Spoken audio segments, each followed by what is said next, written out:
Un saludo para todos y bienvenidos a un nuevo capítulo de Vestigios de la Historia en video, en el que quiero iniciar dándole las gracias a todos ustedes por haber seguido nuestros dos últimos capítulos de la historia de la cerveza en nuestras emisiones radiales. Recuerden que si ustedes quieren revivir esa historia, quieren volver a escuchar el programa, pueden ir a Apple Podcast, pueden ir a Spotify, pueden ir a Deezer, y ahí van a encontrar todo el repositorio de capítulos de Vestigios de la Historia de 2020. Entonces ya saben, Spreaker, Spotify, Apple Podcast, ahí está todo nuestro repositorio de capítulos, no solamente de los últimos, sino de los anteriores también. Hoy vamos a hacer una pequeña reseña de una miniserie fantástica que intentó retratar uno de los episodios más importantes de las últimas décadas del siglo XX. Estoy hablando de la miniserie Chernobyl, que trató de poner en las pantallas el accidente nuclear ocurrido el 26 de abril de 1986. Sin otro preámbulo, vamos a contar realmente qué fue lo que pasó, cuál fue la versión que nos dio la serie, cuáles fueron los factores positivos y negativos de esta producción y cuál fue la recepción que tuvo esta. Lo primero que vamos a ver entonces es la historia de lo que realmente sucedió el día del accidente de la planta nuclear en Chernobyl. Para poder entenderla bien, vamos a tener que trasladarnos en tiempo y espacio. Entonces, en espacio, vamos a irnos a la planta nuclear Vladimir Lenin, que va a estar ubicada a 3 kilómetros de la población de Pripyat en la actual Ucrania. El día va a ser el 25 de abril de 1986. Para el transcurso de esa noche y de la madrugada del día siguiente, se iba a realizar un simulacro. Ese simulacro iba a consistir en averiguar si las turbinas podían generar la energía suficiente en caso de fallo, hasta que los generadores de diésel pudiesen empezar a funcionar y de esa manera que las ciudades no tuviesen ningún corte eléctrico. Los protagonistas de esa noche van a ser Yuri Kornev, Boris Stolyarchuk y Leonid Toptunov. Estos van a ser los tres protagonistas de esa noche. Los tres jóvenes, los tres graduados hacía muy poco de sus respectivas carreras para poder ejercer las profesiones que ahora estaban haciendo en la planta nuclear Vladimir Lenin. Estaban en el reactor número 4, el que de hecho era el que habían construido más recientemente para ese tiempo. Muchas personas, tanto de la planta nuclear como del Estado ruso, habían estado en contra de la construcción de ese reactor, pero por lo contrario de lo que ellos habían opinado, se terminó construyendo y se terminó contratando muchísima gente para poder trabajar ahí.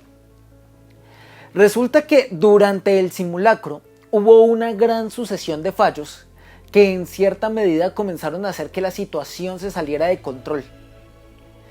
Cerca de la 1:30 de la madrugada del 26 de abril de 1986, el reactor número 4 entró en fusión, hizo una explosión que realmente lo que hizo fue esparcir una nube radioactiva casi por toda Europa.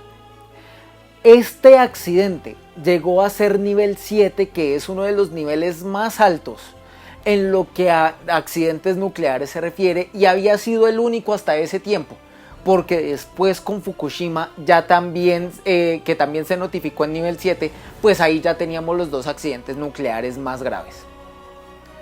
Durante todo ese día entraron en diagnósticos y a nadie le dijeron que realmente la planta nuclear se había estallado hasta el 27 de abril, un día después, en que 14.000 personas del pueblo de Pripyat fueron evacuadas. Esa en gran escala es la historia, es el resumen de lo que pasó en el accidente de Chernobyl. Vamos a mirar entonces cómo la miniserie trató de crear una forma hablada, un retrato hablado de lo que ocurrió ese 26 de abril.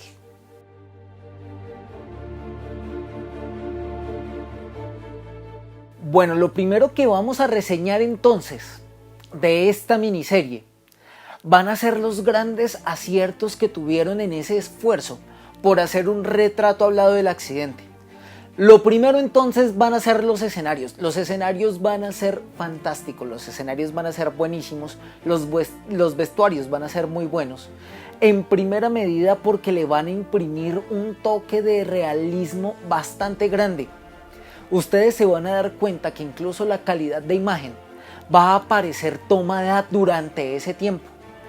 Las explicaciones que se dan alrededor del funcionamiento de la planta nuclear van a ser completamente ceñidas a lo que realmente ocurrió en el reactor. Ustedes se van a dar cuenta que en una escena Varely Legasov le va a comenzar a explicar a Boris Shcherbina cómo funciona la planta nuclear o cómo funciona el reactor puntualmente, y esa explicación que se le da en el helicóptero va a ser completamente reveladora y va a ubicar muchísimo al espectador respecto al funcionamiento y respecto a qué fue lo que pasó realmente esa noche. Vamos a ver también algo de un valor incalculable y es la capacidad actoral. Ustedes van a ver que personajes como Dyatlov o como Uliana, que es la científica de Minsk que va a aparecer ahí, van a ser unas exposiciones de actuación bastante importantes. Manejar la tensión, manejar los diálogos, los monólogos. Los monólogos van a ser también una grande inspiración en los guionistas de la serie.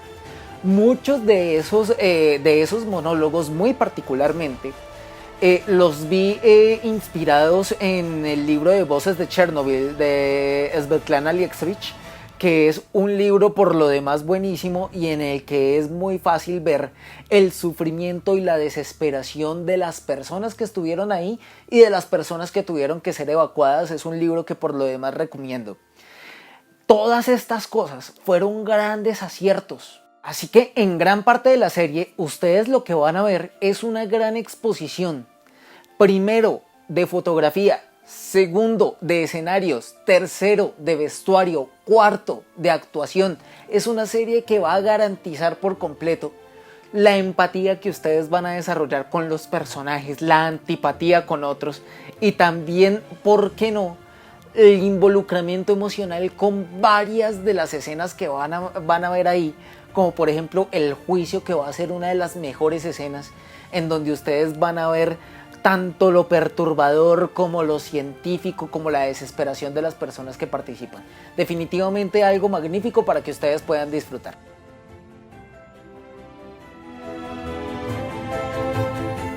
Cuando estaba escribiendo esta parte del video, me sentí como hace mucho tiempo cuando yo preparé alguna vez alguna clase para explicar las partes en las que Dan Brown, en su libro del Código Da Vinci, le tocó acudir a muchos elementos de ficción para hacer que la trama pudiera ir más rápido. Pues para esta miniserie también hay que tener en cuenta que lo que estamos viendo es un retrato que en algunos momentos va a acudir a la ficción para poder hacer que la trama funcione más rápido. Entonces vamos a tratar de establecer cuáles son los elementos que son ficcionales y cuáles son los reales, y cuáles van a compaginar con la trama y cuáles van a compaginar con la historia. Uno de los personajes de la serie, no les voy a decir cuál para que puedan disfrutársela, para que puedan pasarla chévere viéndola. Uno de los personajes de la serie no va a existir nunca y por lo contrario va a ser un esfuerzo de los guionistas fantástico, en el que va a fusionar no solamente grandes organizaciones internacionales, sino muchos científicos rusos que van a propender por la seguridad del pueblo y porque se pida la ayuda internacional a un paso aún mucho más rápido de lo que realmente ocurrió. Otra de las cosas que nos va a aparecer ahí en la serie es el fusilamiento de los perros, de los animales y de las mascotas, que va a ser con una crueldad y con una crudeza tremenda.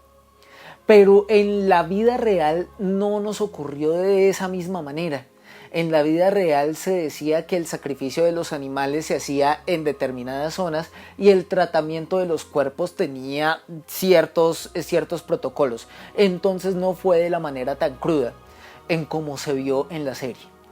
También hay otro tema, y es que el tratamiento de los enfermos fue muy similar al que se le tiene a una persona cuando sufre de una peste o de una pandemia, que los aíslan y no los dejan salir y toda esta historia. E incluso las personas que no presentaban síntomas también los aislaban. Pues resulta que esto realmente difiere un poco del tratamiento protocolario que tuvieron de las víctimas para ese tiempo. En ese tiempo, una vez los descontaminaban, ya dejaban de ser nocivos y podían seguir con su vida normal.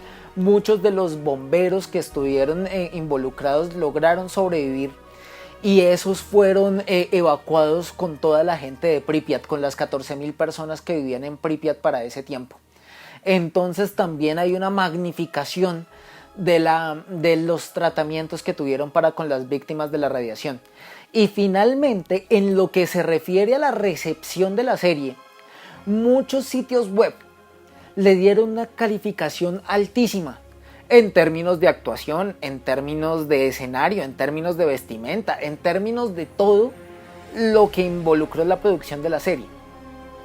Sin embargo, el Partido Comunista Ruso impuso una demanda a toda la producción de la serie por difamación y por por considerarla antirrusa. Si ustedes se dan cuenta, entonces también la recepción de esta serie va a estar mediada un poco por el involucramiento emocional que se tiene con la historia. Sin embargo, y a pesar de estas diferencias históricas, es una serie fantástica que vale la pena verse, que vale la pena disfrutarse. Realmente pueden salir de ella en una sola tarde y van a tener un buen rato, y aparte van a tener una buena sesión de comentarios con todas las personas que se hayan visto también la serie.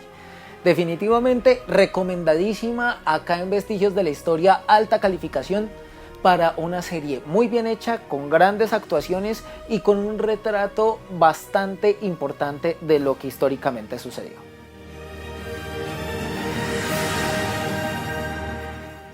Y de esta manera llegamos al final de este capítulo de Vestigios de la Historia, en el que hicimos una pequeña reseña de la miniserie Chernobyl. Para nuestro siguiente programa vamos a hablar de nuevo de pandemias.